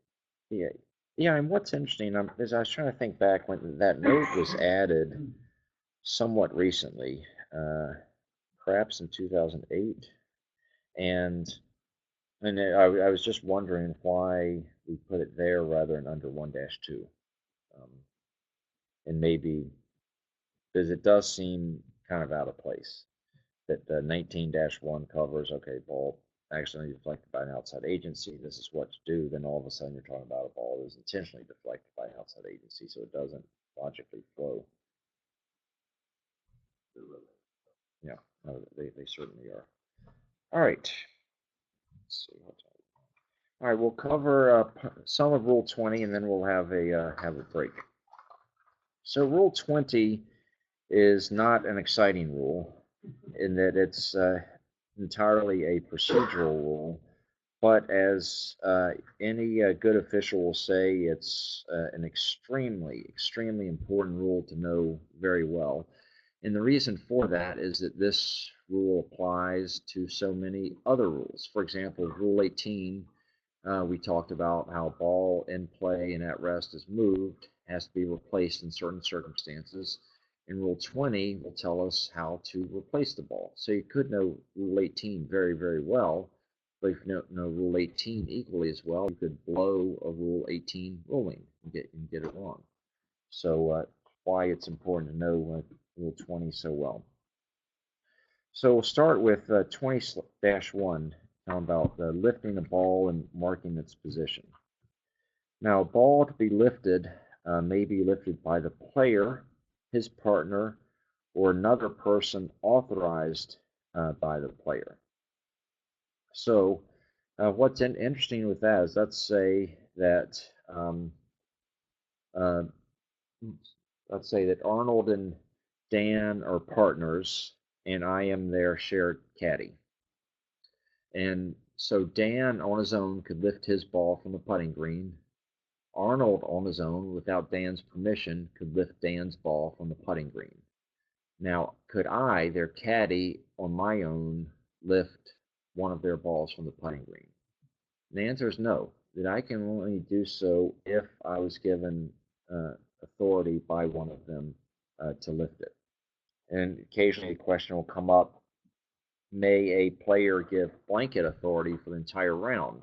Say, if Dan says, John, last time you asked me on every green if it's okay to lift your ball, that got a little old. So, look, this time I'm telling you, anytime my ball's on the putting green, you can lift my ball. Would that satisfy the requirements of this rule? The answer is no. The authority needs to be on a case-by-case basis. The position of the ball must be marked before it's lifted under a rule that requires it to be replaced. So if you lift your ball from the putting green, Rule 16-1B requires the ball to be replaced, so therefore you have to mark its position. On the other hand, though, let's say if your ball lies on a cart path, and you're going to take relief from the cart path, do you have to mark the ball's position before lifting it? And the answer is no, because you're not lifting it under a rule that requires you to replace it. That rule actually requires you to drop and play it from somewhere else, so you don't have to mark its position. But let's say on the putting green, for example, if you lift your ball without marking its position, you incur one penalty stroke and the ball must be replaced.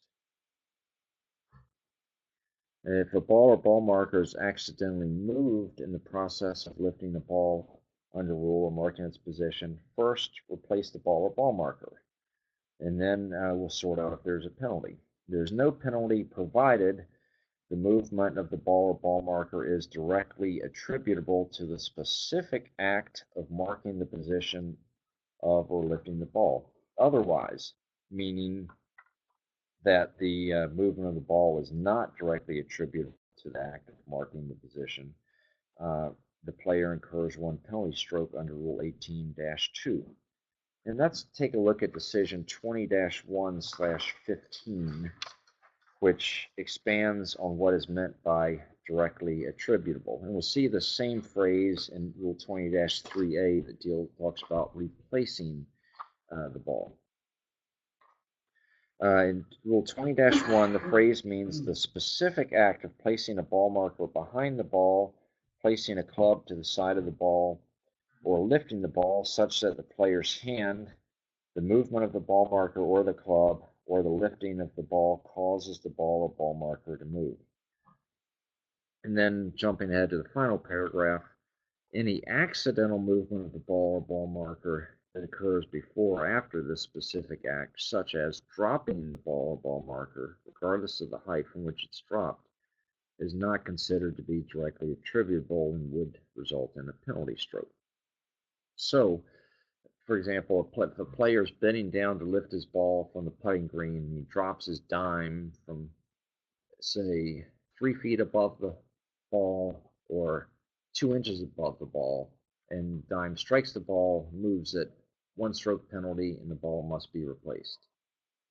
That is not considered to be directly attributable. Directly attributable would involve, for example, the dime in the player's hand while sliding it behind the ball and then nudges the ball. That causes the ball to move. That would be an example of directly attributable, in which case there'd be no penalty.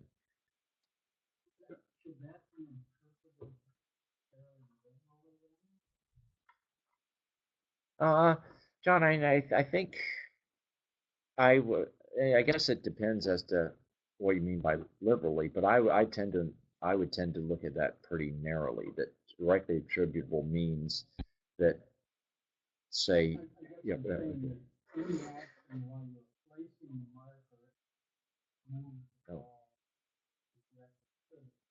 Yeah, I guess I'd hesitate to phrase it quite that way, to say any action while the ball marker is in your hand is directly attributable. Is, for example, if you then really lost your balance and fell on the ball, I would say that's not directly attributable.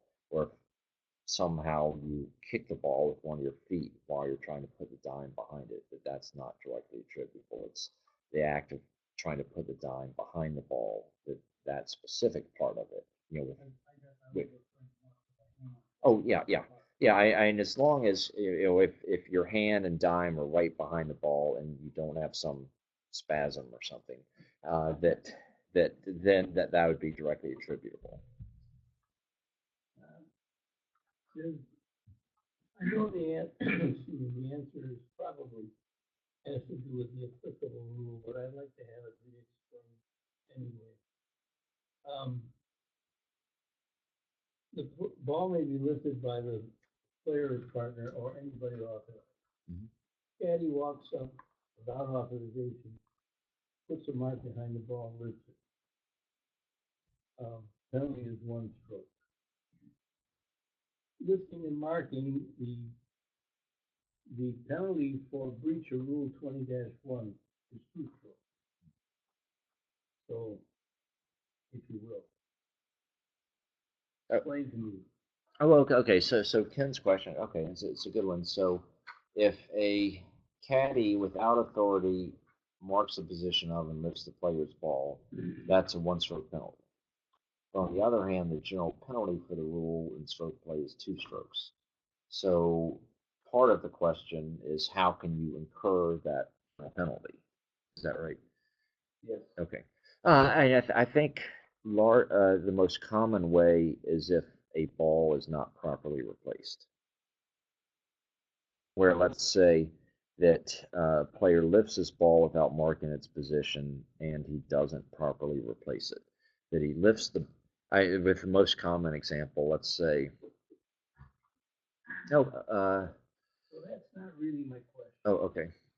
My question is, the rule says that the ball can be lifted by 2 people. Mm-hmm.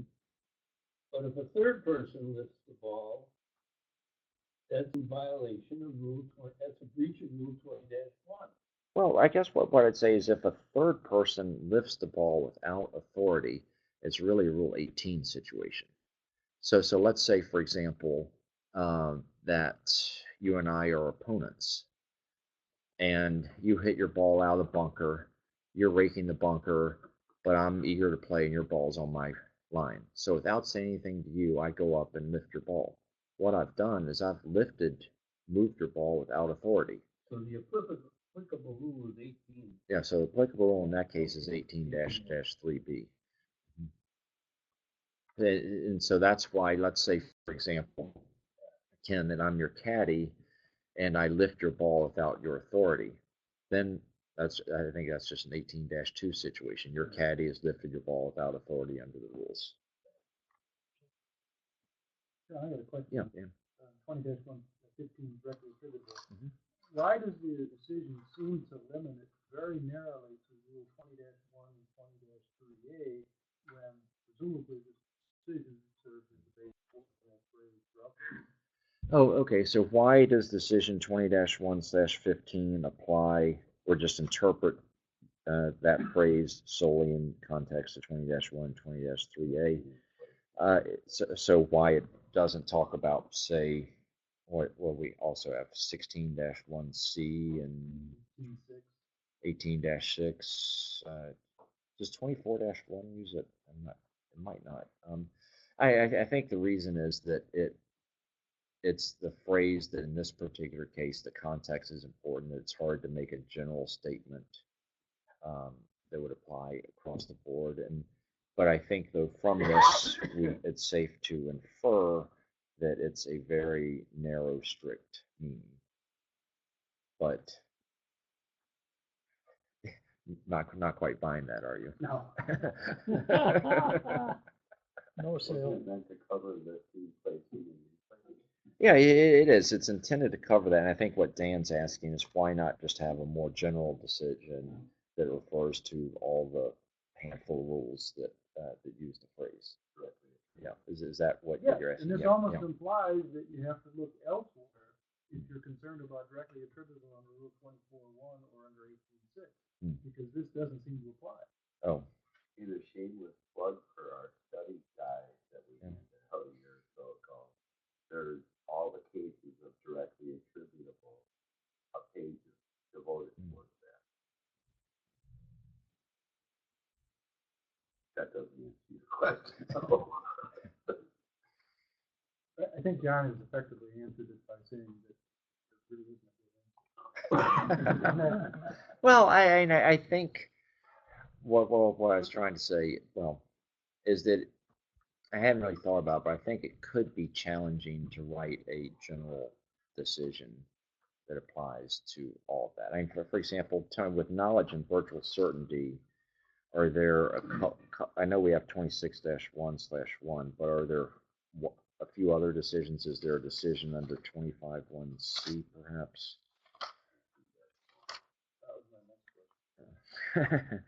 So I think maybe not that some of the concepts are perhaps better explained in the context of that specific rule. So perhaps uh, the ideal way would be for those other rules to have their own decisions, to offer some specific examples of that. All right, let's see. The exception, if a player incurs a penalty for failing to act in accordance with 5-3 or 12-2, there's no additional penalty under Rule 20-1.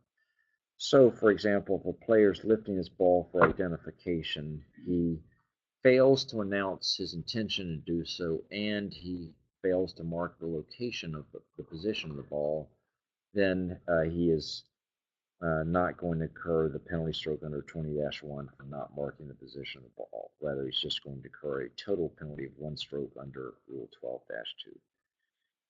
Then a note, the position of the ball to be lifted should, not must, but should be marked by placing a ball marker, small coin, or other similar object immediately behind the ball. And if that ball marker interferes with someone's play, it should be placed one or more club head lengths to the side.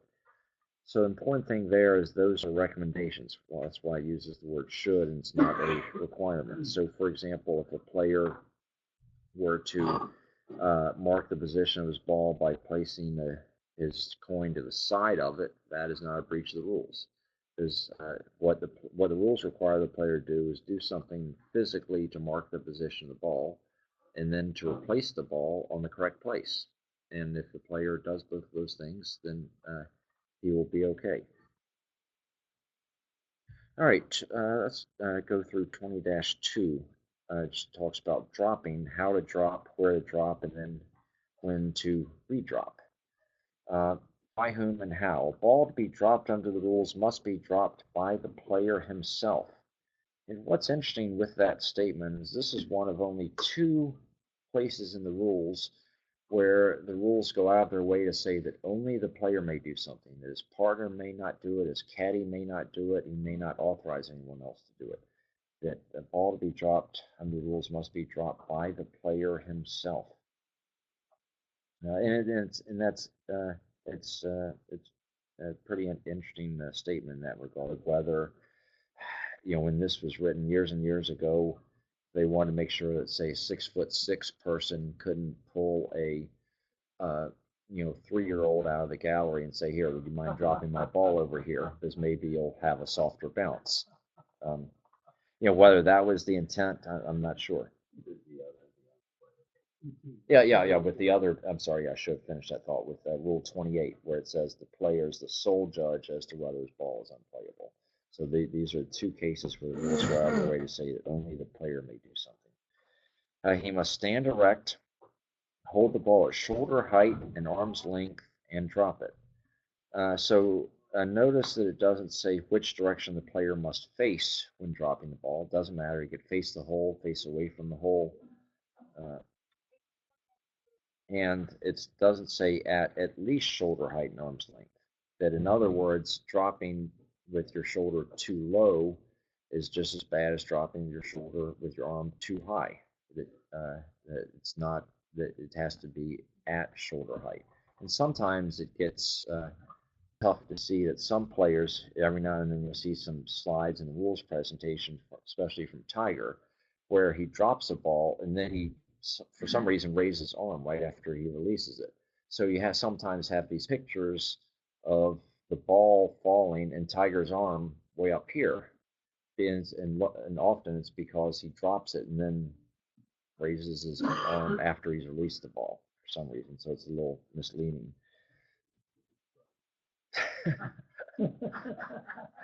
You don't think he's spending his rehab time practicing dropping a ball?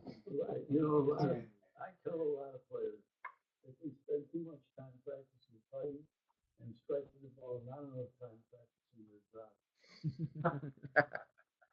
Ken, do you practice your drops? Well, sure.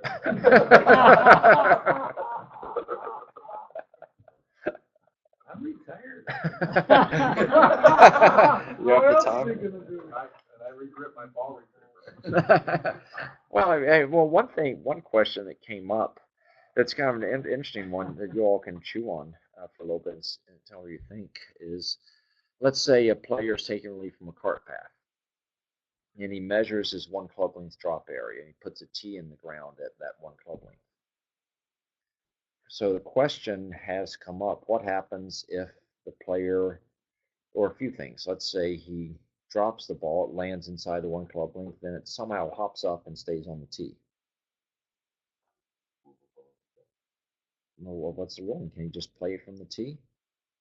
And since, as Bill said, since it's not equipment at that time, it's being used to mark the area in which he's to drop a ball, it's not equipment. And is there any rule, and it hasn't rolled outside the drop area, is there any rule that would require him, or that would prohibit him from playing it from the tee? Probably not. So you and Ken can get together and practice that. Because then the other interesting point that actually you could think about with dropping, and it's interesting because it gets into what's the meaning of a part of the course. Is, let's say you drop the ball inside the 1 club length area, it rolls outside, or let's say it rolls 3 club lengths away. Now you drop it the second time. Second time you drop it, let's say it lands on the tee, and then it rolls closer to the hole.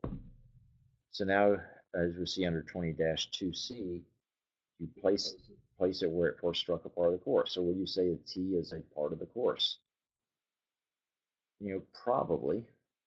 Probably would, but that's something to, Dan, we can think about. You don't seem quite sold on that, but something to think about on the drive back to Madison. Well, if the answer to that is yes, then it suggests anytime you put your feet down, you should always put it with the correct side up, rather than down. Oh. And you should also practice. Yeah.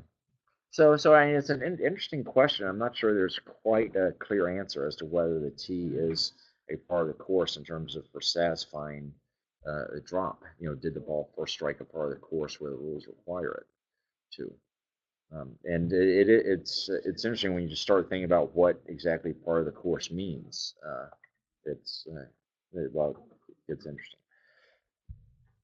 All right, if the ball, let's see, if the ball is dropped by any other person or in any other manner, so for example, meaning you drop it from waist high or you drop it over your shoulder, and the error is not corrected as allowed by Rule 20-6, which allows you to correct a mistake before you play the ball, the player incurs a penalty of 1 stroke. So if Bill asks me to drop his ball for him, I do so, and he plays, he incurs 1 penalty stroke. If Bill drops the ball over his shoulder and plays, he incurs 1 penalty stroke. If the ball, when dropped, touches any person, or I'm sorry, before we go on to that, though, one point to keep in mind, though, is that applies when the player has, in fact, dropped the ball, but he hasn't just gotten the procedure correct. It's very different when the player completely misses the procedure. So let's say, for example, there's a situation where a player has to place a ball, for example, under 20-2C that we'll cover soon. And, well, let's stay with dropping. Let's say a player's taking relief from a lateral water hazard, and he's using the option to drop within 2 club lengths of where the ball last crossed the hazard margin. And he looks at the slope of the ground and says, it's obvious that if I drop the ball, it's going to roll into the hazard and I'm going to lose the ball. I don't want to do that, but there's no doubt that that's what will happen. So I'm just going to place this ball within 2 club lengths of where the ball went into the hazard margin and play from there. And he does that, and he plays. So in match play, you lose the hole. In stroke play, what will be his total penalty. So he does play from the correct place within 2 club links, but he placed the ball instead of dropping it. Yeah, his total penalty would be 3 strokes, because he has 1 penalty stroke for taking relief from the hazard, and then he has two more penalty strokes for placing instead of dropping.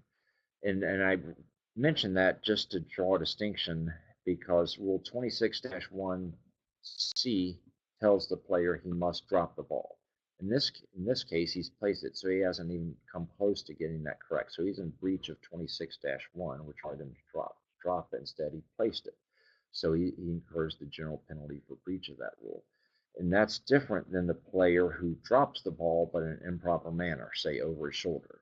In that case, he would get the total penalty of 2 strokes, 1 stroke for taking relief and 1 penalty stroke for improper method. So I mentioned that just to emphasize that there is a difference between getting the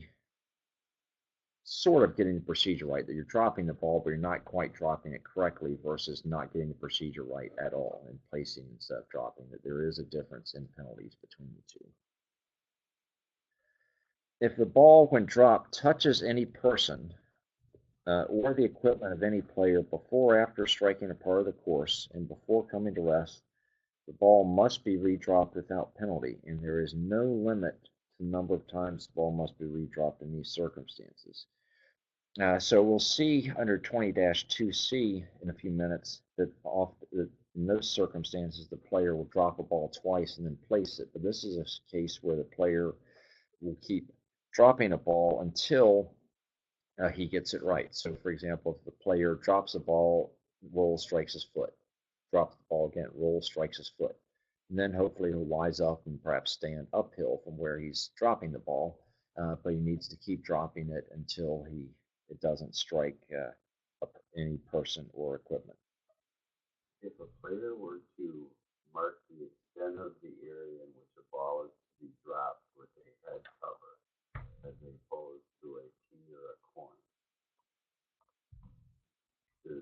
the head cover is still equipment, even though because it's not a small object. Yeah.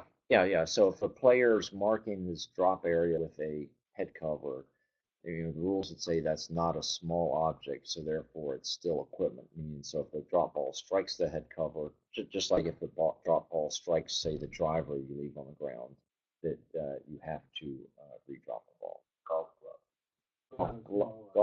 Golf glove is or is not it? What does that say? It is not. Is not a small. Oh, okay. So if it strikes a glove, then the player would have to redrop. 20-2A/7.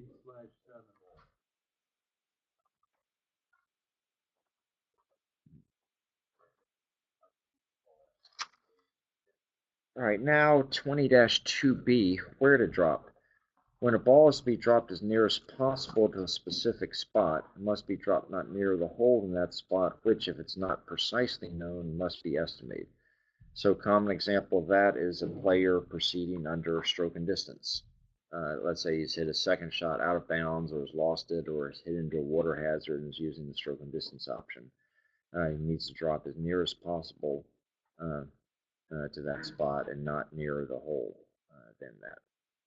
Now, a ball when dropped must first strike a part of the course where the applicable rule requires it to be dropped. So that means, for example, that it can't be dropped closer to the hole in that case. So that's an example why it's helpful as a referee. Let's say you're with a player and he has to return to the fairway under stroke and distance because he couldn't find his approach shot.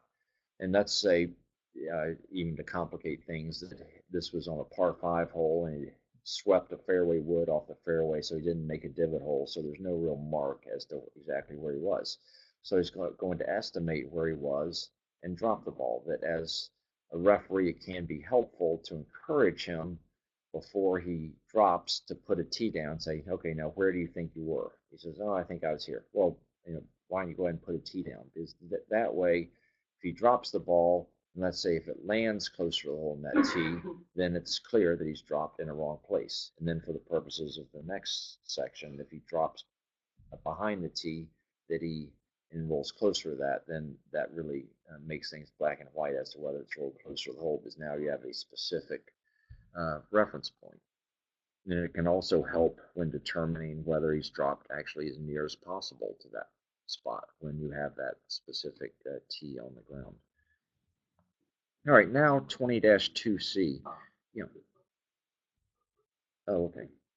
Okay, yeah, let's take a break, especially as this is a long one, as Bill says. So we'll resume at 10:15.